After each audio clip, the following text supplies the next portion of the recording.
Bah alors les gros losers de la gauche non mélanchoniste, vous êtes des gros losers? Ouais, c'est des gros losers. Pourquoi je dis ça? Parce qu'il y a un article de l'Opinion, Antoine Oberhof, donc c'est un journaliste de l'Opinion, journaliste du service politique de l'Opinion, qui est vraiment en mode les bruits de couloir, les ragots, vraiment en mode genre oulala, regardez, et ça complote dans les couloirs de l'Assemblée nationale. Selon mon article, il devrait se passer ci. Voilà, c'est du gossip un peu politique. Du coup, j'aime un peu bien lire Antoine Oberhof. Il aime bien chier sur LFI aussi parfois, mais bon, ça c'est un peu accessoire. Moi, j'ai ce petit truc avec Antoine Oberhof, je l'aime un peu bien. Enfin, j'aime pas bien lui, mais j'aime bien lire ses articles. Il y a ce côté, ouh, c'est vraiment de la politique politicienne, parfois un peu de bas étage, mais parfois il y a des infos intéressantes à prendre. Et aujourd'hui, on va lire un article, justement, sur ces gros losers de la gauche non mélanchoniste, qui assument le fait d'être des gros losers, littéralement. Littéralement, regardez le titre de l'article. Citation. Si on double le score d'Hidalgo, ça sera un exploit. 1,7%, je rappelle, Anne Hidalgo en 2022. Donc 3,4%, ça serait un exploit. Comment toute la gauche hors LFI a intégré sa défaite en 2027. Oh. J'aime lire ça dans l'Opinion, article d'Antoine Oberhof, je peux vous le dire. Ça me fait vraiment plaisir. Hein. La photo est cringe as fuck. Bah, ouais, en même temps, regardez cette team de bras cassés, quoi. Théma, la team de bras cassés. Alors, ce qui est très bien, c'est que j'ai la photo pour la mini à YouTube. Théma, la team de bras cassés. Alors, je sais pas si dans cela, Raphaël Glucksmann considère que doubler Hidalgo, ça sera un exploit. Je pense pas. Je pense que Raphaël Glucksmann, il est en mode genre, on peut y arriver. Il y a un espace politique qui se libère. Un espace politique social-démocrate. Hein. Si on fait une belle campagne, avec des valeurs pro-européennes, pro-marché, de réduction des services publics, on peut y arriver. Je pense que lui, voilà, lui il se dit on peut le faire, on peut le faire. François Hollande, je me méfie de l'animal. Il est fort. C'est un redoutable politicien, malgré tout. Mais c'est plus les autres, immense loser. Et là, on parle de la gauche hors LFI. Ça va aussi parler des écologistes et compagnie. Je pense que Marine Tondelier, effectivement, a conscience que si jamais elle y va en solo, déjà, ça serait complètement con. Parce que Madame l'union à tout prix, si elle y va en solo, alors qu'il y a déjà des candidatures bankable, on va dire, à gauche, Jean-Luc Mélenchon principalement, et Glucksmann, que Tondelier estime être dans la gauche aussi, malgré tout. C'est pour ça qu'on n'aime pas Tondelier à ce niveau-là. Qu'on n'aime pas Tondelier tout court. Ça serait complètement con de sa part. Madame l'union à tout prix qui rajoute une candidature aux candidatures. Je pense qu'elle a très bien conscience que si elle y va en solo, c'est pour l'intérêt de son parti, pour la survie de son parti, et pas pour faire gagner la gauche. Et je pense qu'elle a très bien intégré que faire 3-4%, ça serait déjà très bien pour elle, quoi. Donc c'est la gauche des gros losers, hein, littéralement. C'est dans ce sens-là que va l'article, et pourtant, c'est pas un journal pro-LFI, l'Opinion, au contraire. Hein. Antoine Oberhof, c'est pas un fan de Jean-Luc Mélenchon. Par contre, c'est un fan de la politique politicienne et des manigances et des bruits de couloir. Donc on va lire cet article et voir, et parler de cette gauche non mélenchoniste qui semble déjà avoir intégré que c'était mort pour 2027. Du coup, la question que je me pose, c'est mort pour 2027, ça veut dire quoi? Ça veut dire c'est mort pour eux. Du coup, ils oublient. Enfin, il y a plusieurs solutions. Ils peuvent se dire, bon, c'est mort, 2027, la gauche ne gagnera pas. Ils peuvent se dire ça, ou ils peuvent se dire, c'est mort pour nous. Est-ce qu'ils disent c'est mort pour nous? Est-ce que c'est mort pour la gauche? Est-ce que ces gens-là, ils se disent pas, c'est pas grave, Édouard Philippe, il va passer, et puis on se refera pour la prochaine? Si c'est ça, c'est inconscient. C'est désastreux. Est-ce qu'il y en a qui se disent, bon, bah, je vais aller gratter LFI, leur proposition d'alliance, pour sauver mon cul aux législatives? Il y en a, ça doit être ça. Je sais pas. Je pense que parmi cette gauche hors LFI, si ça va jusqu'à Raphaël Glucksmann, ceux qui actent avoir déjà perdu, je ne sais pas ce que c'est que le super profit. Qu'est-ce qu'ils font à partir de là? Vous voyez? Donc c'est la question qu'on va se poser en lisant cet article, les amis. Voilà. Merci David Chase, C13H21, NO3. Merci beaucoup. Oberhof, c'est un mec de l'aile droite du PS. Ah ouais? Ok. Je le connais assez mal. Oberhof qui parlait de marée humaine pour le meeting à LFI à Saint-Denis. Oui, tout à fait, lui-même. Mais c'est encore une fois, la politique, c'est une question de rapport de force. Et Mélenchon est en tête à gauche, donc voilà ces conditions. Elles doivent être respectées. Vraiment. Hollande Glucksmann de gauche, what the fuck? C'est la gauche hors Mélenchon. Encore une fois, quand je dis ça, c'est pas pour parler de leurs valeurs. Hein. C'est la gauche de droite, vous l'appelez comme vous voulez. Mais je veux dire, dans les yeux de Antoine Oberhof, tout ça, ça fait partie de la gauche française, quoi. Et dire, la gauche française va de à Nathalie Arthaud à Raphaël Glucksmann ou au Parti Socialiste. Gauche, dans le cadre de la politique électorale, dans le cadre de la politique parlementaire européenne, c'est pas forcément un compliment. Hein. C'est pas parce que vous êtes de gauche que tous les gens qui se réclament de la gauche en Europe et qu'on peut éventuellement décrire par le qualificatif gauche, c'est bien. Gauche, parfois c'est de la merde aussi. Hein. Parfois la gauche, quand c'est de la merde, c'est de la bonne merde. Hein. C'est de la bonne merde. Vous voyez? C'est pour ça que d'ailleurs des gens de Nathalie Arthaud, parfois, là, en mode genre, moi je suis pas de gauche, de droite, j'en m'en bats les couilles, je suis communiste révolutionnaire. Voilà. Gauche, c'est pas forcément un truc qui est par essence mélioratif. voyez? Quand on parle des gauches de social-libérales de merde, là, est-ce que c'est pas aussi une forme de gauche? De gauche de merde? Mais c'est pas la vôtre. Voilà. Ça veut pas dire que c'est vos cousins. Si, c'est vos cousins très lointains et vraiment que vous aimez pas de la famille, quoi. Voilà. Vous voyez jamais. Mais bon, quand tu regardes historiquement et que tu remets ça dans un cadre historique, à la base, il y a un tronc commun. Quand tu fais l'arbre généalogique des différents partis de gauche, bah, le parti socialiste, à un moment donné, il est sur le même arbre généalogique que LFI. Hein. Voilà. Le parti socialiste est sur le même arbre généalogique que l'URSS. Voilà, la première, la seconde, la troisième internationale. Quand on prend le truc historiquement sur les 130 dernières années, on peut dire que tout ça, ça fait partie plus ou moins de ce qu'on appelle la gauche en Europe, quoi. C'est juste que c'est vraiment la branche toute pourrie de cousins dégénérés bizarres très très lointaines, quoi. Voilà. Gauche de merde et gauche rouge. Ouais, voilà, par exemple. Mais bon, après, c'est quand on parle de politique, parlementaire, électoraliste, parfois on utilise gauche pour qualifier des gens qui, effectivement, à l'épreuve du pouvoir, ont une politique de droite. Mais bon, voilà, c'est comme ça. Comprenez, quand je dis ça, ça veut pas dire que j'estime que Raphaël Glucksmann est un homme de gauche. Non, c'est un homme du centre. C'est l'aile gauche du centre. Et le centre, c'est la droite. Voilà, c'est l'aile gauche de la droite, on va dire. Bref. Vous m'avez compris. Donc c'est parti, on va lire l'article. Plus que la présidentielle, jugée perdue d'avance. Ça fait un peu plaisir en même temps. On se dit putain, mais quelle bande de politiciens de merde, quoi. Plus que la présidentielle jugée perdue d'avance, ce sont les législatives, voire les régionales de 2028, qui préoccupent des formations de gauche et écologistes passées en mode survie. À entendre la plupart des responsables de gauche, nous serions le 19 avril 2027, lendemain du premier tour de l'élection présidentielle. La campagne n'a pas commencé, que le récit de la défaite est déjà écrit. Qu'est-ce que tu veux faire avec des bras cassés comme ça?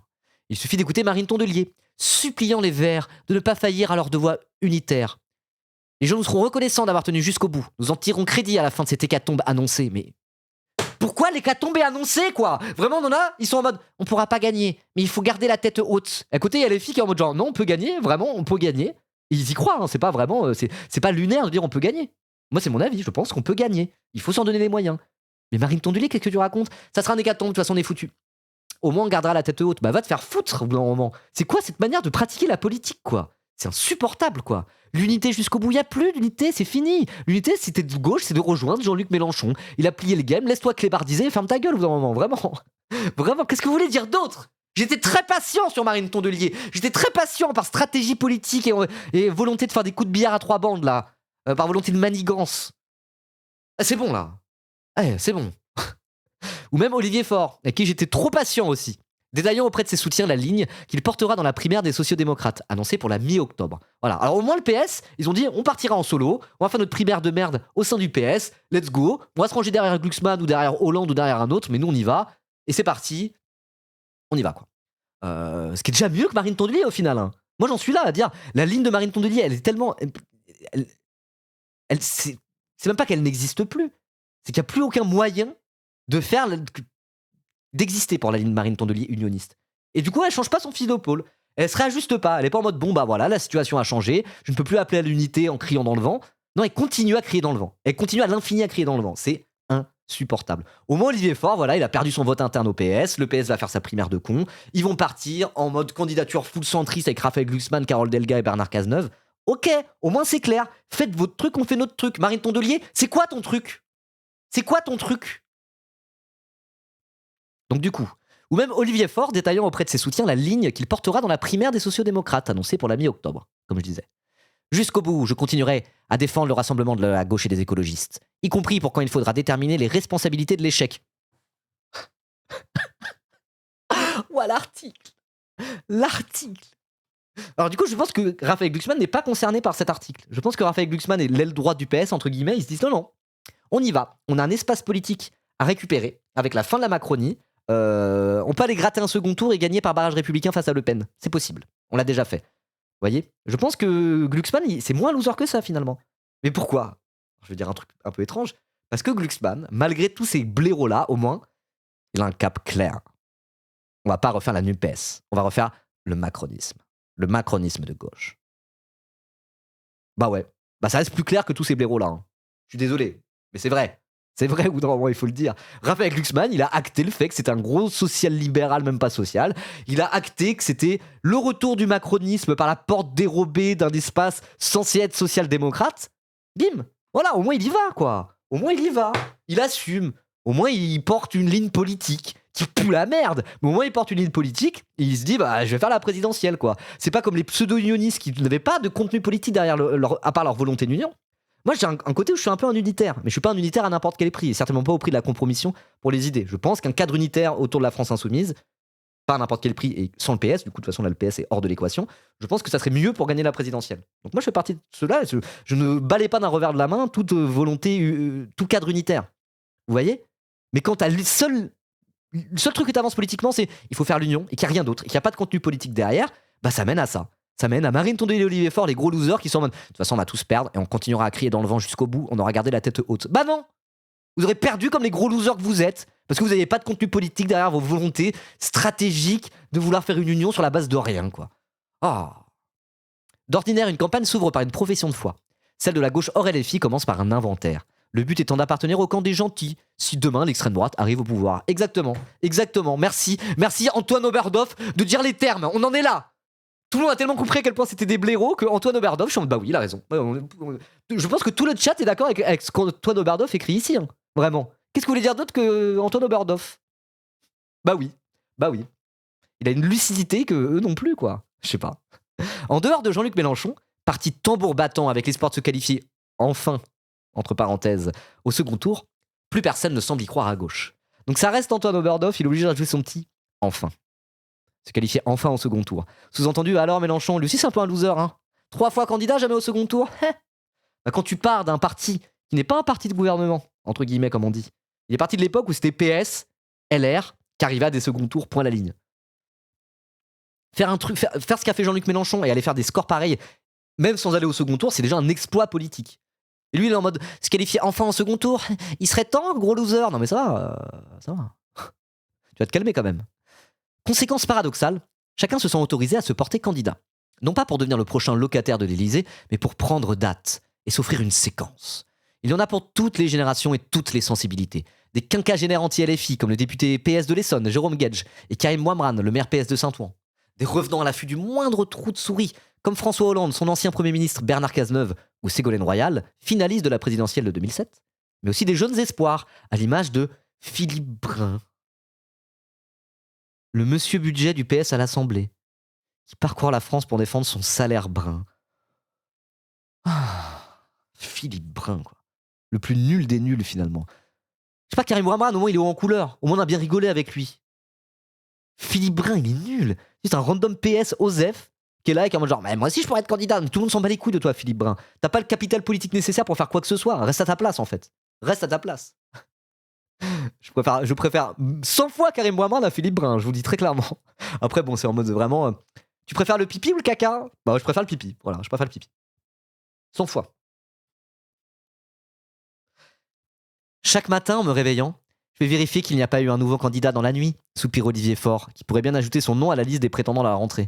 Ah là là, le mec, il est en minorité dans son propre parti. Il est secrétaire national du PS. Il est en mode genre, c'est quoi tous ces candidats au PS?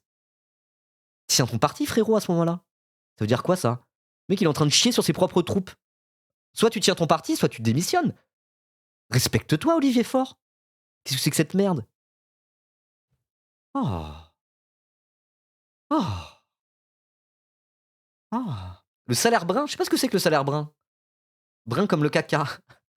Oh, il y a du niveau, là, hein. Oh, il y a du niveau, hein. C'est quoi le salaire brun de Philippe Brun? C'est quoi? C'est sa proposition? Philippe Brun, il fait partie de ces gens au PS qui disent on n'a pas assez travaillé là, il faut des idées, il faut un programme, il faut du fond là, on n'a pas assez de fond là. Donc il propose le salaire brun. C'est quoi?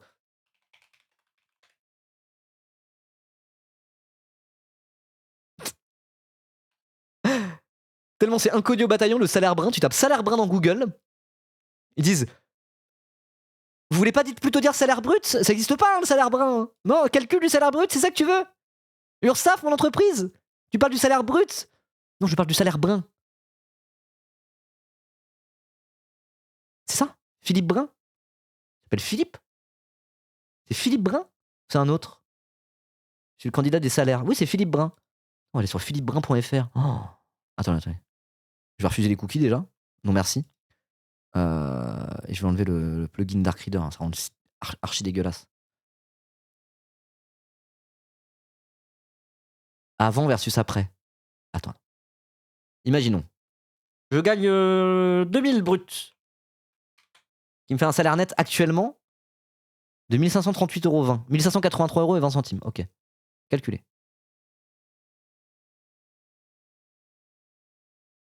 Avant la CSG uniforme. Salaire net 1583. Là, je passerai à 1737. Du coup, il veut baisser la CSG. Juste, il veut baisser les cotisations. C'est ça? Il veut baisser les cotisations pour rapprocher le brut du net? Le net du brut? C'est juste ça? C'est de droite. Bah oui. Mais c'est quoi la CSG uniforme? C'est quoi? C'est en passant par un lissement de la CSG? Pourquoi sur la CSG précisément? Parce que là, ça fait droite. Hein. Ça fait genre, oh là là, si on baisse les cotisations sociales, la CSG, c'est qui finance la sécurité sociale. Hein. Moins que les cotisations, mais voilà, c'est les cotisations sociales généralisées. Les cotisations sociales, c'est sur le travail.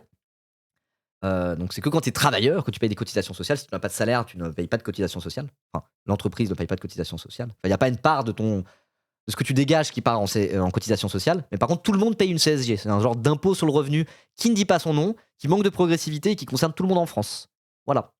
Y compris les retraités, y compris les chômeurs, tout ça.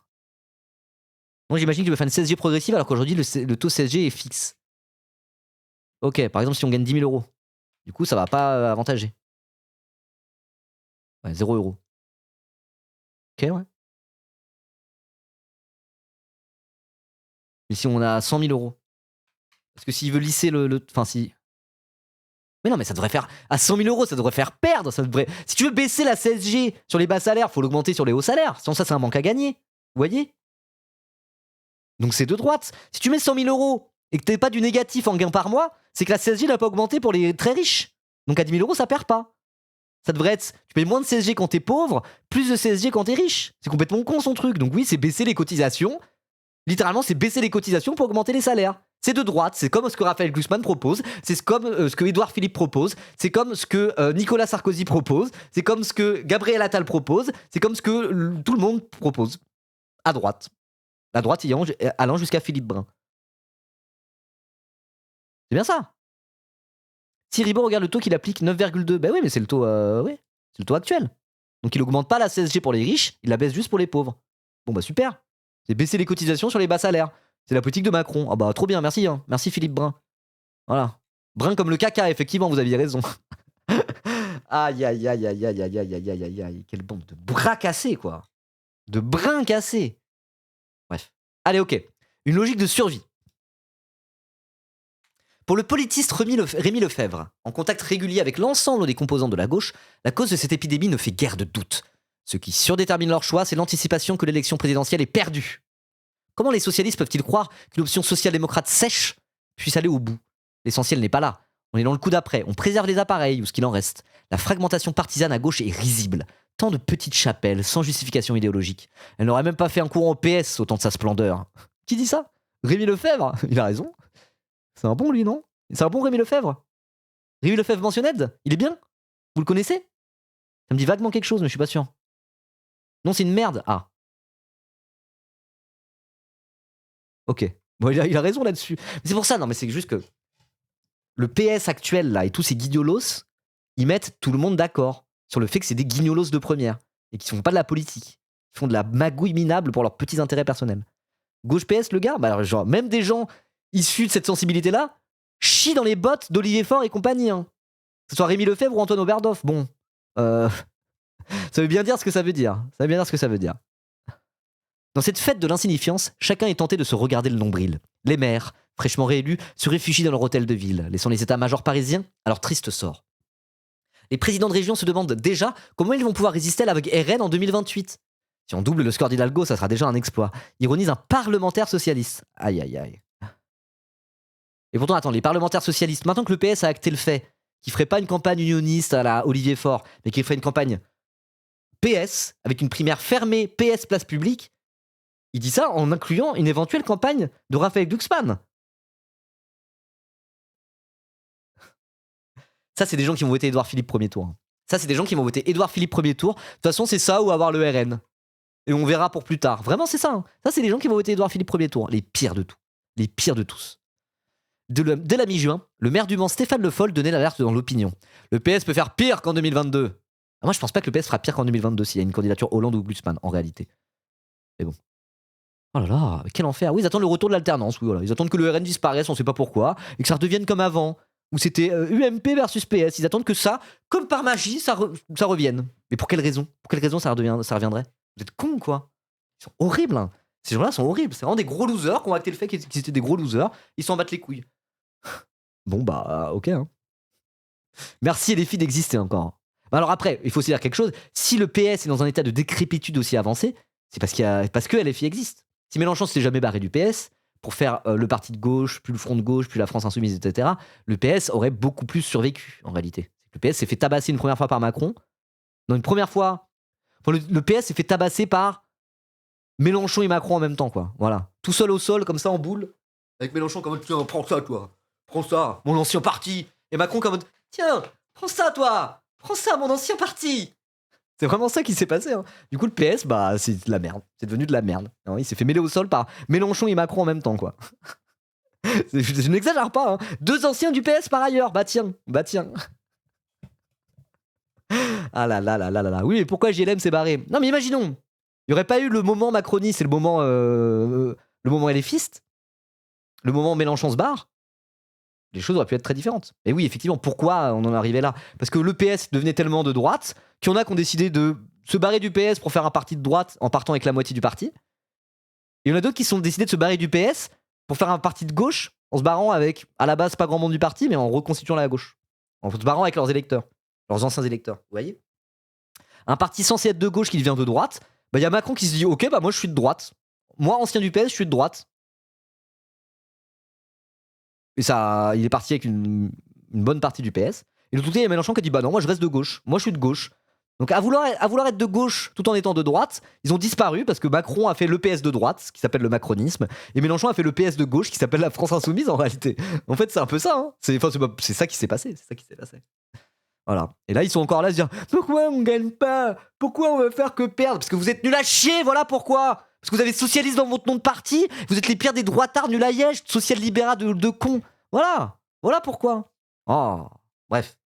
Une même crainte revient désormais systématiquement dans les conversations entre camarades. Voir le PS finir comme le parti radical de gauche, bah, c'est ce qui va vous arriver. Hein. Si on se fracasse en 2027, nous serons en voie de PRgisation, s'inquiète un président de département. Comprendre, un syndicat d'élus locaux que l'on viendra consulter pour obtenir des parrainages. Une boutique avec juste assez de fonds de caisse pour ne pas baisser le rideau. Le parti radical de gauche, à l'époque du Front Populaire, il y avait 3 partis. Il y avait le Parti communiste, il y avait le Parti socialiste, l'époque de Léon Blum, etc. Et il y avait le Parti radical de gauche, qui était le parti un peu de centre-gauche dans l'histoire. Et le Parti radical de gauche, petit à petit, est devenu vraiment un truc insignifiant, quoi. Et le PS est effectivement en voie de PRgisation, je trouve ça très bien. Je trouve que c'est le bon terme. Au moins, ils sont lucides. Hein. Au moins, ils sont lucides. Mais juste, enfin, barrez-vous de votre parti à ce moment-là. Vous êtes con ou quoi? Vous êtes le PS, normalement, bon, être des traîtres, ça vous dérange pas trop, quoi, non? Faites comme ceux qui sont barrés avec Macron. Ou faites comme ceux, je sais pas, qui vont peut-être se barrer dans un autre parti pour aller mettre un coup de barre à gauche. Ils sont en mode ah bah non, on va disparaître. Ils peuvent même pas s'imaginer de partir de leur parti de merde. Bah allez-y, barrez-vous. Hein. Vous n'êtes pas obligé d'être à jour de cotisation. Cassez-vous. Vous serez pas les premiers à le faire. Hein. Laissez le parti à l'abandon. Barrez-vous. Je sais pas, vous êtes bête ou quoi? Cette fidélité à votre parti de con là. Bref. Beaucoup ont déjà fait une croix sur la présidentielle et raisonnent uniquement en fonction des sénatoriales, des législatives, voire des régionales et des cantonales, observait Olivier Faure début avril. Et si Jean-Luc Mélenchon fait 15% ou plus, les écologistes et les communistes iront naturellement vers celui qui aura fait le meilleur score dans leur Je ne circonscription. sais pas ce que c'est que le super profit. Merci Kirak Dark pour ton Prime, pour ton 3e mois d'abonnement, merci beaucoup. J'ai lu le paragraphe sans capter ce que je disais, je pensais à autre chose. Je suis pas concentré, je vais le relire. Beaucoup ont déjà fait une croix sur la présidentielle et raisonnent uniquement en fonction des sénatoriales, des législatives, voire des régionales et des cantonales, observait Olivier Faure début avril. Donc lui, il regrette ça. Deuxième partie de la phrase, TLDR, clébardisation, ouais, c'est bien ça, c'est bien ça. Attendez, c'est intéressant. Mais si Jean-Luc Mélenchon fait 15% ou plus, ça sera le cas. Ça sera le cas. Genre un peu, d'où il va faire moins de 15%. Impossible. Les écologistes et les communistes iront naturellement vers celui qui aura fait le meilleur score dans leur circonscription. Bah oui.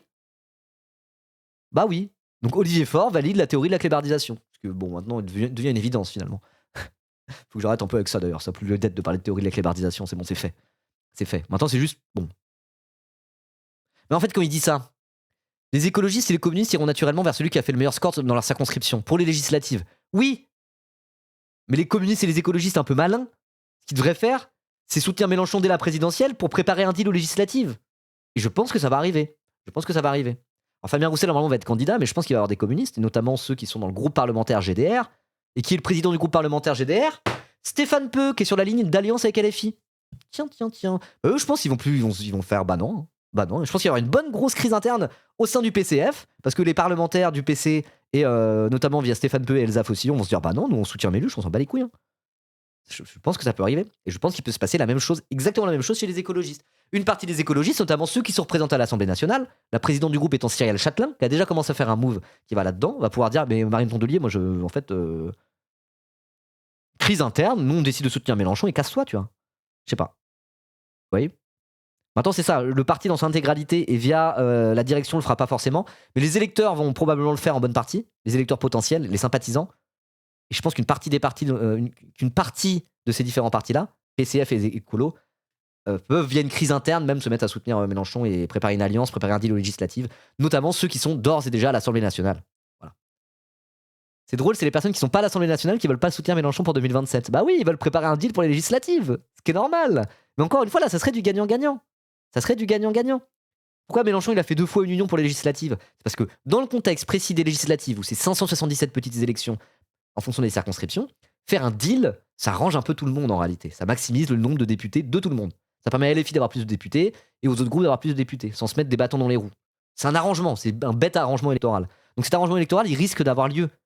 Et c'est pour cette raison qu'il y en a plein, je pense, qui vont finir par dire ok, bah go Méluche. Qu'est-ce que vous voulez faire d'autre? Go Méluche. Et ça a un peu commencé. Il y a Clémentine Autain notamment. Voilà. Benjamin Lucas va suivre, n'est-ce pas? Sandrine Rousseau l'a déjà fait aussi. Cyrielle Châtelain, on attend le move maintenant. Voilà. Et pareil, côté PCF, Peu et Fossillon, ils le disent à demi-mot, ils n'ont pas encore dit bon, nous on soutiendra Méluche pour la présidentielle, mais la ligne qui tiennent depuis déjà un moment, c'est la ligne d'alliance avec Mélenchon. Stéphane Peu, c'est assez clair avec lui. Donc à voir le moment où tout ça va s'officialiser et que la crise interne va éclater, c'est quasiment sûr que ça va arriver. Parce que là, c'est juste, il n'y a plus le choix en fait, notamment pour les députés. Qu'est-ce qu'ils veulent faire à part se rallier à celui qui a gagné la partie à gauche, Jean-Luc Mélenchon. Voilà. Bon bref, on en parle très souvent de tout ça sur cette chaîne. C'est un des trucs dont je parle beaucoup. Mais bon voilà, tout va dans ce sens, qu'est-ce que vous voulez? Tout va dans ce sens, donc tant mieux. Hein. Ok, donc du coup. Celui qui aura fait le meilleur score dans leur circonscription. Raison pour laquelle Patrick Kanner, président du groupe PS au Sénat, a signé son camp à un premier objectif, et sans doute le seul objectif, être devant Jean-Luc Mélenchon. Ouais, mais c'est pas toi qui décide. Non, là-dessus c'est mort. Hein. Vous pensez être devant Jean-Luc Mélenchon, le PS? Inch'Allah. Je vais mettre tous mes clips. Ah, j'en ai 3 qui commandent la situation. Non, il n'y a aucun monde. Même un demi-point suffirait à faire son bonheur, pourvu que les roses n'aient pas à vivre 50 plus dans l'ombre des insoumis. Alors j'ai une mauvaise nouvelle pour toi. Hein. Que fait-on dans un pays où l'extrême droite est au pouvoir, où la seule résistance structurée est la gauche radicale? On s'engage alors dans un tunnel qui peut durer une décennie, redoute un conseiller socialiste. Mais vous êtes cons ou quoi? Enfin oui, ils sont cons. Genre sérieux, c'est quoi cette phrase? À deux doigts de comprendre la méta actuelle. Mais vraiment, genre... C'est fou. Soit c'est même pas de la culture politique, c'est des gens qui sont pas totalement décérébrés à la base. Enfin, si, mais bah, ils sont censés avoir une culture politique. Comment tu peux, en ayant socialiste dans le nom de ton putain de parti, dire cette phrase? Que fait-on dans un pays où l'extrême droite est au pouvoir et où la seule résistance structurée est à la gauche radicale? Pourquoi la seule résistance structurée est à la gauche radicale, bande d'immenses bouffons?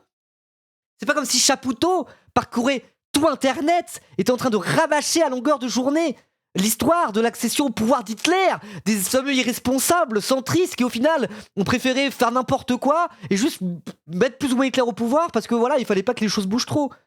La seule résistance au fascisme, que ce soit les communistes, que ce soit cette idéologie-là, socialisme, et les vrais socialistes de l'époque. Normalement, ils le savent. Mais genre, allô, mais genre, comment ils peuvent être d'élus à ce point? Comment Patrick Kanner, c'est Patrick Kanner qui dit ça, peut prononcer cette phrase sans se rendre compte de l'énormité de sa propre position dans le game? Que fait-on dans un pays où l'extrême droite est au pouvoir et où la seule résistance structurée est la gauche radicale? Bah rejoins la résistance, enculé, va! Ah non mais pardon, mais là, wesh. Oh la résistance, la seule résistance structurée. Bah t'es en résistance face aux fascistes ou t'es là pour préserver ton siège de sénateur? Comme la merde politicienne que t'es. Non, vraiment, c'est grave là. C'est grave, non mais... Allô? Salut Krone, comment ça va? Allô? Comment ça se fait que la résistance, c'est pas nous? Bah ouais, bah pose-toi les questions. C'est pas Kanner qui a dit ça, bon, c'est un autre. C'est un anonyme, ça va, comme ça j'insulte un anonyme. Qu'est-ce qu'on pourrait faire alors? Comment ça se fait que c'est pas nous qui faisons la résistance au fascisme? Parce que vous êtes... Parce qu'il y a une barricade et vous choisissez pas le bon côté. Vous êtes bête ou quoi? Oh là là. On s'engage dans un tunnel qui peut durer une décennie. Retour d'un conseiller socialiste. Sinon, tu essaies de faire gagner la seule résistance structurée au fascisme pour que l'extrême droite ne soit pas au pouvoir. Non mais vraiment, genre, comment tu peux prononcer une phrase comme ça alors que tu te considères de gauche? La seule résistance structurée face à l'extrême droite est la gauche radicale. C'est dommage. L'extrême droite va arriver au pouvoir. Ben, rejoins la résistance structurée. C'est censé tomber sous le sens. Non mais... Waouh. Dans l'entourage d'Olivier Faure, personne n'a oublié la nuit funeste du 10 avril 2022. Lors d'une réunion de crise racontée par Laurent Tello dans Voyage au bout de la gauche, Stock, Pierre Jouvet, secrétaire général du PS, avait présenté 3 scénarios. Donc, on voit là, vraiment là. Ça, c'est comme le truc d'Olivier Faure qui disait bah, il y a un monde où on va parler avec Macron. C'est exactement la même chose. C'est exactement la même chose. On voit là comment il pratique la politique, le Parti Socialiste. C'est que de l'opportunisme. C'est que de la stratégie et de la tactique à la con. Il n'y a pas de vrai fond de projet politique. Option 1, disait Pierre Jouvet, secrétaire général du PS. Aux législatives, on y va tout seul. On dit qu'on est la gauche responsable, qu'on est les plus forts que tout le monde. Bref, la rengaine habituelle. En bonus, on dit comme Anne Hidalgo et Carole Delga que Jean-Luc Mélenchon est une erreur de l'histoire. Première option. Deuxième option, on pousse la logique de notre culture de gouvernement jusqu'au bout. On appelle Emmanuel Macron. On pousse la logique de notre culture jusqu'au bout, on devient macroniste. Option 2, c'était sur la table. Option 3, on va avec Mélenchon, parce que c'est le nouveau patron de la gauche, parce que le PS doit redevenir vraiment de gauche, et qu'on n'a pas eu les couilles de se convertir avant. Bah du coup, c'est un peu ce qu'ils ont fait, parce qu'il y a eu la NUPES. Attends, non, c'est l'entre-deux tours. Attends, non, c'était à l'entre-deux tours. Non, c'était pour parler des législatives. Bon, au final, ils ont été avec Mélenchon. Mélenchon leur dit, bah, que tout le monde me rejoigne, on va m'élire Premier ministre. Au final, il se trouve qu'ils ont été avec Mélenchon. Ils ont fait la NUPES. Pourquoi? Parce que, je cite, Pierre Jouvet, alors secrétaire général du PS, Mélenchon, c'est le nouveau patron de la gauche. Et le PS n'a pas eu les couilles de se convertir à la gauche avant. Option 1, on est des FDP. Option 2, on est des FDP. Option 3, on est de gauche. Mais comment tu peux être dans un parti comme ça, avec socialiste dans le nom, et se dire, alors, soit on devient macroniste, marche-pied du fascisme, ou alors on redevient de gauche comme prévu, comme c'était censé être à la base. Mais comment tu peux être cynique à ce point, en fait? L'article est édifiant sur ce qu'est le PS, c'est grave. Dans leur grande majorité, les socialistes choisirent Mélenchon plutôt que le cimetière, les circos plutôt que le cercueil. Eh oui. Eh oui. Eh oui. Bon bah c'est plutôt bon signe pour LFI tout ça. C'est vraiment le parti de gauche aujourd'hui, c'est LFI. Point à la ligne. Point à la ligne. Genre même au PS, ils le savent depuis déjà longtemps. Et c'est pour ça. C'est pour ça que je me dis qu'un cadre unitaire, dans le cadre de la présidentielle, autour de Mélenchon, est possible et pourrait faciliter une victoire en cas de premier tour et en cas de second tour en permettant une dynamique encore plus belle que prévu pour aller battre Marine Le Pen sous bracelet électronique au second tour. C'est pour ça que je me dis vraiment, si la gauche est au second tour, ça sera Jean-Luc Mélenchon, et vu comment il a plié le truc, et que c'est lui, enfin que c'est LFI la gauche maintenant, c'est vraiment pas impossible qu'il gagne. Moi j'y crois, j'y crois de plus en plus. Je lis cet article, je me dis mais oui, mais on va gagner. Ou on va perdre, mais je me dis on peut gagner, vraiment. Jamais l'expression qu'emploie l'insoumis en chef au sujet de son ancienne famille politique n'a paru aussi juste. Le Parti Socialiste est le seul zoo de France où les animaux se gardent d'entre eux. Waouh, elle est incroyable cette phrase, je la connaissais pas. Le PS est le seul zoo de France où les animaux se gardent entre eux. Ah, quel homme ce Jean-Luc. Contraint d'évoluer parmi cette drôle de ménagerie, Raphaël Glucksmann court à présent le risque d'être piétiné par un éléphant nommé François Hollande. Mais il est trop bien cet article. Je suis désolé. Soutien critique à Antoine Oberdorf. L'article est banger. Je me régale. L'article est trop bien. On est d'accord. L'article est trop bien. Pas gentil pour les animaux, certes. Même la façon dont il est écrite, quoi. On est d'accord. L'article est cool. On se régale. Contraint d'évoluer parmi cette drôle de ménagerie, Raphaël Glucksmann court à présent le risque d'être piétiné par un éléphant nommé François Hollande. Vraiment, Antoine Oberdorf, attendez.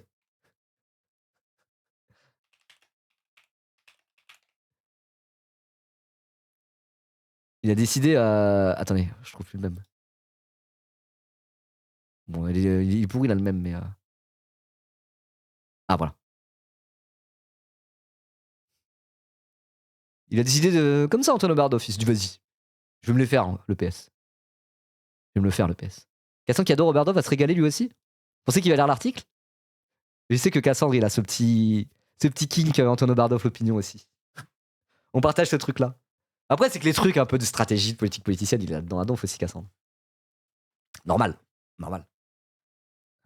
C'est un ancien science piste après tout. Je dis ça, c'est pas pour clasher ou quoi que ce soit. Hein. C'est pas pour clasher. Obligé, c'est trop goûtu. Ok. Bon, bref, mais oui, trop bien. Vous savez à quoi ça me fait penser? C'est quand sur Libération, j'avais lu un édito. On était en mode genre, attends, mais c'est Libération ça? L'édito, c'était vraiment en mode ces gros cucks de merde de la gauche non mélanchoniste vont faire perdre la gauche, on les déteste. C'était Libération qui écrivait ça. Et l'article, vraiment, c'était le mec qui avait la plume en feu de la même manière. Hein. Et on a lu 2 éditos de Libération du même gars. T'étais en mode genre, ah ouais, ça punchline fort, ça dunk sur le PS, énervé quoi. On était en mode genre, mais c'est bon, LFI a gagné. À gauche, LFI a gagné, c'est officiel. Pour qu'il y ait des articles comme ça, des bangers éditos comme ça dans Libération, qui chient sur la gauche non mélanchoniste. Et vraiment, il y allait pas avec le dos de la cuillère, le journaliste. Hein. Il avait mis une réunion de la gauche non mélanchoniste, c'était une estrade vide. Il s'est fait virer après, mais non, même pas. Le vent est en train de tourner. Alors, pas à l'échelle de tout le pays forcément, mais je veux dire, à gauche, les cartes ont été totalement rebattues. Et en fait, faut quand même se rappeler d'un truc. Mélenchon a fait 22% en 2022 et les autres ont tous été en dessous des 5%. Voilà, c'était déjà le cas en 2022. Malgré tout le torrent de merde qui s'est pris sur la gueule et toute la diabolisation qu'il y a eu et toutes les tentatives de le faire couler, rappelons-nous qu'en 2022, il était quand même à 22%. Hein. Voilà, ça sort pas de nulle part le fait qu'il ait plié le game. Mais là, c'est ça, c'est la situation comme il y avait après le premier tour de 2022, mais à presque un an du premier tour, ça a commencé. Ah, bon, franchement, ça me rend heureux de dire ça. Vraiment, ça me rend heureux de dire ça, je vous assure. J'ai le sourire et c'est pas je le fake pas, hein, vraiment. La mec est avec nous, j'y crois. On est d'accord, Krone. Pourtant, toi, dans le dooming, un peu en mode LFI, c'est très bien, mais ça nous sauvera pas du fascisme. On en a parlé de ça, hein, à dire LFI, c'est très bien, mais j'ai bien peur que ça nous sauve pas du fascisme, hélas. C'est-à-dire, faut pas non plus trop all-in là-dedans, quoi. Je suis pas dans le dooming ribot. Non, mais c'est pas dans le dooming, le terme est mal utilisé. Mais on va dire dans l'insoumis scepticisme. L'insoumis scepticisme, c'est-à-dire évidemment qu'on fera la campagne de LFI, évidemment qu'il faut faire ce qu'on peut pour qu'il soit le plus haut possible, mais j'ai bien peur, hélas, que c'est pas eux qui vont nous sauver du fascisme. Voilà, c'était ça. On en a parlé, hein, nous on a été là-dedans, et c'était pas pour dire c'est bon, on abandonne le bateau LFI, c'est pas pour dire ça quoi. Mais nous on a été assez là-dedans, on est d'accord que là, en vrai, on est un peu moins dans cet insoumis pessimisme. Cet insoumis pessimisme, voilà, exactement. De l'insoumis pragmatisme. Mais là, c'était plus de l'insoumis pessimisme. Hein. Voilà. Mais il y a un insoumis quand même dedans. Vous voyez. Mais bon, on en avait parlé, toi et moi, et bon, on se comprend. On s'est capté. Là, j'ai vraiment le petit sourire, et voilà, il y a 1 an et demi, j'avais vraiment le petit sourire quand je parlais de ces sujets-là. Hein. J'étais quand même en mode, je serrais bien plus les fesses. Bah, pour le coup, je sens vraiment un vent d'optimisme dans cette campagne, plus qu'en 2022 même. Ouais, on est d'accord. Là, on est alors peut-être, mais de fou. Alors attention après, hein, faut pas s'auto-gaslight non plus. Faut pas faire comme avec la Coupe du Monde. Voilà. La Coupe du Monde, on en a trop fait, on est en mode genre, on a la meilleure équipe de l'histoire de la Coupe du Monde.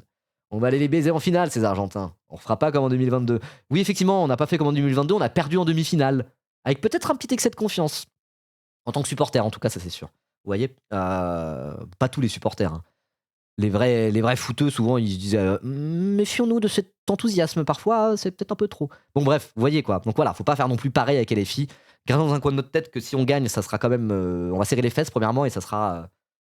C'est pas évident, hein. Rien n'est évidemment gagné d'avance, mais là, il y a une déterre quand même. Et la situation aussi est structurellement très différente, notamment à gauche, donc je sais pas. Moi, j'ai vraiment, là, quand je lis cet article, j'ai le sourire, et ce sourire est vraiment d'une sincérité, quoi. Et pourtant, moi, j'ai pu être aussi un peu dans le dooming et l'insoumis pessimisme, comme je disais. Voilà, ceux qui me suivent depuis un moment, vous savez très bien que j'ai pas toujours été aussi enthousiaste. Disons que voilà, cet optimisme de la volonté s'alliait généralement à une forme de pessimisme de la raison, n'est-ce pas? Dit-il le petit doigt en l'air, en recrachant mal du Gramsci. Comme un petit pseudo-marxiste insupportable. Mais là, quand même, quand je parle de ces sujets-là, je suis genre, ouh, j'ai pas toujours été comme ça. Et tant mieux. Bon, voilà. Contraint d'évoluer parmi cette drôle de ménagerie, Raphaël Glucksmann court à présent le risque d'être piétiné par un éléphant nommé François Hollande. Qu'à cela ne tienne, le leader de Place Publique assure pouvoir relever le drapeau de la social-démocratie. Quand une élection décide à ce point du destin de la France, jouer le coup d'après relève d'une irresponsabilité confondante, selon lui. Mais il a raison, encore une fois, hein, c'est ce que je disais. À côté de tout ce qu'on a pu lire là, de ces enfoirés du PS qui ont d'ores et déjà perdu, Raphaël Glucksmann, au moins, il est en mode genre, on va reprendre le drapeau de l'extrême droite. Ah, monsieur Éric Zemmour, on peut gagner. Franchement, je préfère Glucksmann à tous ces losers. Hein. Je le dis. Parce que lui, au moins, il se dit, vas-y, go, on va au moins tenter quelque chose, quoi. Vraiment. Ils se font moque politiquement par Raphaël Glucksmann, qui lui, au moins, a l'air de se dire, ok, j'ai mon espace politique, go. Enfin, le truc du cap clair, comme quoi, en mode, faut un cap clair. Il le dit depuis, on se fout de sa gueule parce que le cap est pas très clair. Mais quand tu le compares à ses cousins du PS, et là, c'est pas les cousins éloignés dont je parlais tout à l'heure, hein, c'est ses cousins germains directement. Hein. Voilà, il va faire la primaire avec eux, probablement. Quand tu le compares à ses cousins germains du PS, ah non, le cap est nettement plus clair chez Raphaël Glucksmann. Hein. C'est moche de le dire, mais c'est vrai. C'est vrai. Quand une élection décide à ce point du destin de la France, jouer le coup d'après relève d'une irresponsabilité confondante. Hein. Chacun doit se demander pourquoi il s'est engagé en politique. Et si ce n'est pas pour mener le combat frontalement, sans arrière-pensée, lorsque notre pays risque de basculer dans le poutinisme et le trumpisme, alors à quoi bon? C'est le truc le plus basé que j'ai vu de l'article.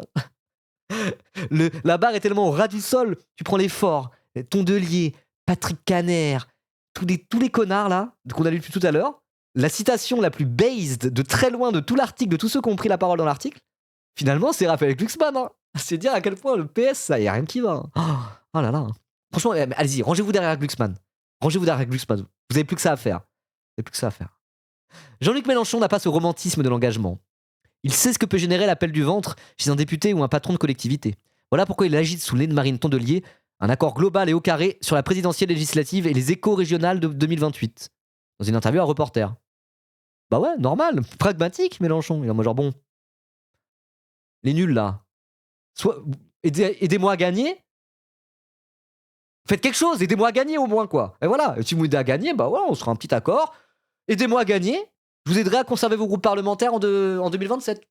Le deal est honnête, hein. Le deal est honnête et s'appuie sur le rapport de force préétabli et bien mérité depuis tout le taf que fait Mélenchon depuis des années. Mélenchon et LFI. Donc voilà, mais il fait de la politique. Il fait de la politique. Et il est pragmatique en plus dans sa stratégie politicienne, on va dire. Trop bien. Si la chef des Verts saisit la perche, ces députés sortants auront le soulagement de ne pas avoir le candidat insoumis face à eux. Mieux, les circonscriptions attribuées aux socialistes lors des 2 précédents accords électoraux, la NUPES, puis le NFP, pourraient revenir à de nouveaux entrants écologistes. Mais l'offre ne restera sur la table que quelques semaines. Après l'heure, ce sera plus l'heure, prévient Jean-Luc Mélenchon. Il appartient désormais à Marine Tondelier de choisir, non pas avec qui elle veut gagner, mais avec qui elle veut perdre dans 9 mois. Il veut dire perdre avec Mélenchon? Attends, Bardov, on va enlever cette dernière phrase de ton article. Il peut pas s'empêcher de chier contre Mélenchon. Hein, voilà. Parce que lui, malgré tout ce qu'il a dit, il est quand même en mode Mélenchon ne perdra pas. Donc, on va rembobiner. Cette dernière phrase n'existe pas, Antoine Bardov. Vraiment, on va te faire foutre pour cette dernière phrase. Alors là, tu m'as déçu. J'étais en mode, regardez comment il écrit avec le stylo en feu. Oui, d'accord. Hein. En dernier instant, ça reste qu'un minable petit journaliste centriste qui peut pas s'empêcher de chier sur Méluche. Non. Pas de ça chez moi. Pas de ça chez moi. Qui c'est qui double maintenant? Bah, c'est Antoine Bardov, ce gros loser là. Soutien annulé. Non, mais je soutenais pas Antoine Bardov. J'étais en mode genre, il est en forme ce matin. Voilà. Mais l'offre ne restera sur la table que quelques semaines. Après l'heure, ce ne sera plus l'heure, prévient Jean-Luc Mélenchon. En tout cas, bon, c'est by the book la théorie de la clébardisation. Hein. C'est by the book la théorie de la clébardisation. À un moment donné, vous voulez mourir? Ou rester dans la gauche en vous ralliant à Méluche parce que vous n'avez pas le choix? Venez, devenez un parti satellite. C'est le mieux que vous avez aujourd'hui. Vous voulez survivre? Devenez un parti satellite. C'est ça ou la mort.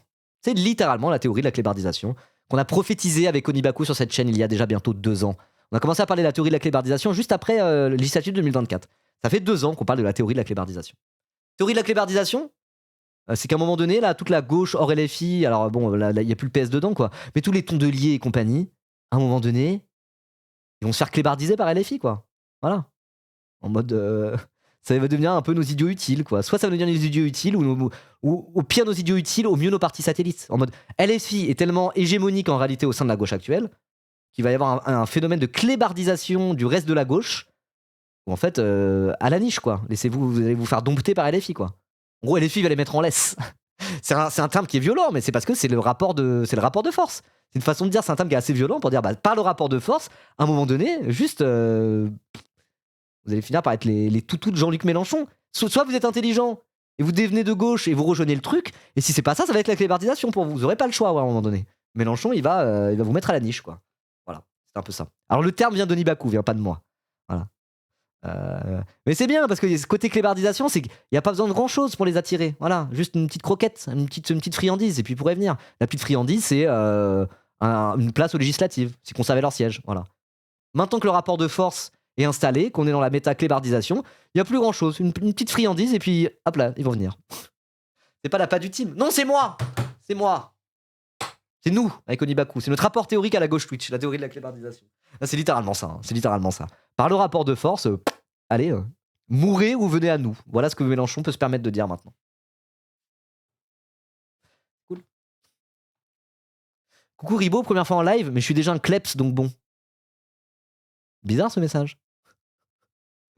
Bizarre ce message. Mais écoute, bienvenue, hein. Bienvenue.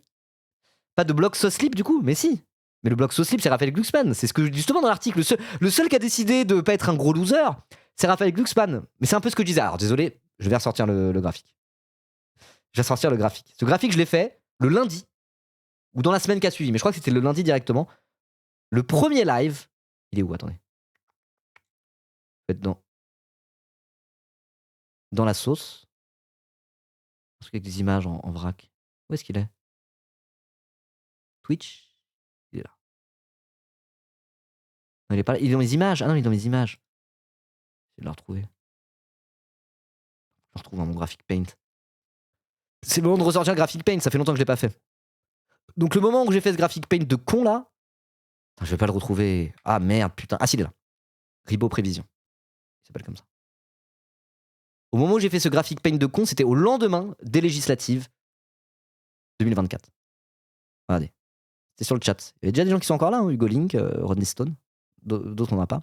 Le NFP n'a pas été élu sur une 6ème République non plus. Voilà, on parlait du NFP parce que c'était juste après le NFP. Et j'étais en mode maintenant, la méta, ça va être ça.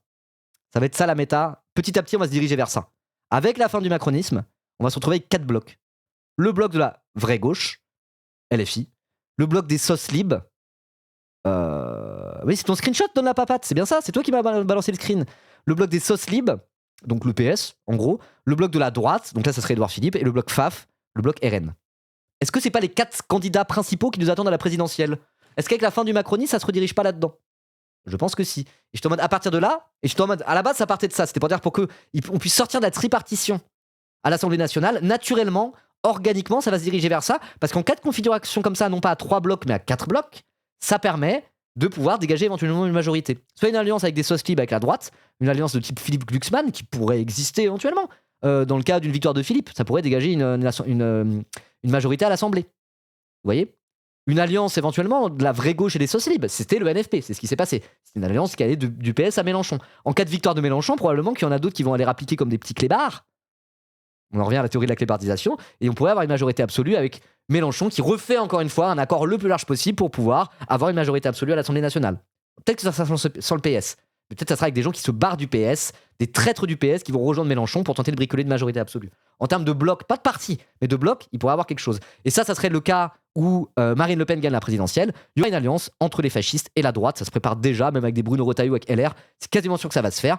Et ça pourrait permettre de dégager une majorité. Donc en fait, pour débloquer l'Assemblée nationale, il faudrait passer d'une tripartition à une quadripartition. Et en fait, il y a 4 blocs avec la fin du macronisme. 4 blocs vont se dégager. Et ces 4 blocs vont permettre, via un jeu d'alliance, probablement, de dégager une majorité absolue pour les prochaines législatives. Sachant que les prochaines législatives, ça sera après la présidentielle. Donc en gros, si Philippe gagne, probablement qu'il y aura une alliance sauce libre droite, une alliance centriste type Macron, qui se fera aux législatives pour dégager une majorité absolue. Si Le Pen gagne, il y aura une alliance droite, extrême droite, ça c'est écrit dans le marbre quasiment, c'est sûr que ça va arriver. Clac. Et en cas de victoire de Mélenchon, il y aura probablement une alliance comme ça. Peut-être que ça sera pas le PS, mais ça sera des traîtres de gens issus de ce bloc-là qui vont quand même finir par rejoindre Méluche pour les législatives, s'il a gagné, qui vont aller ployer les chines et déposer les armes face à Méluche sur son trône républicain. Et Méluche va faire OK, let's go, il me faut une majorité absolue, sans ça je suis baisé. Voilà. Alors après, c'est l'histoire de bloc, ça correspond pas au parti directement.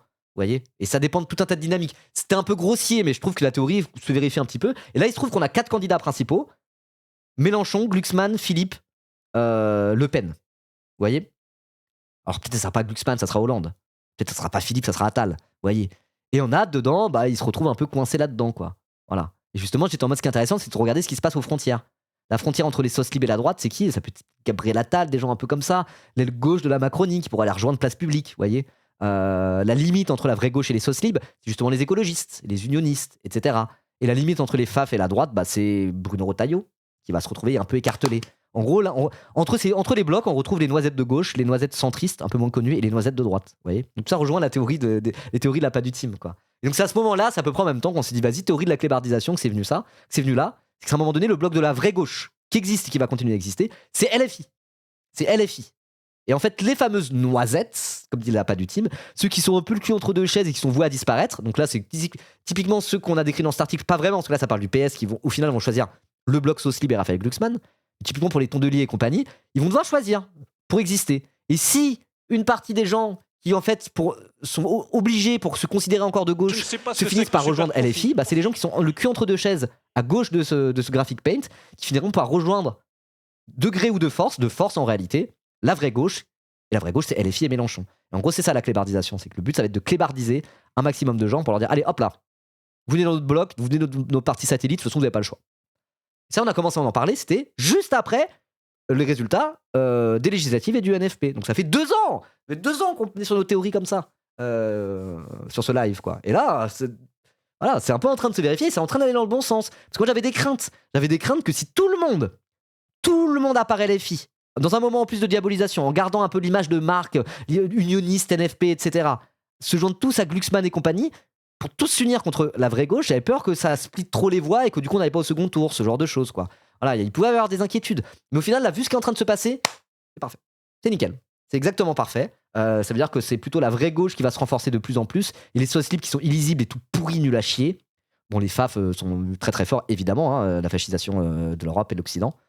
Là, je trouve que tout par rapport aux prévisions, aux constats et aux scénarios qu'on avait fait il y a 2 ans sur cette chaîne, je trouve que tout se goupille pour le mieux. C'est pour ça que je suis content. Voilà.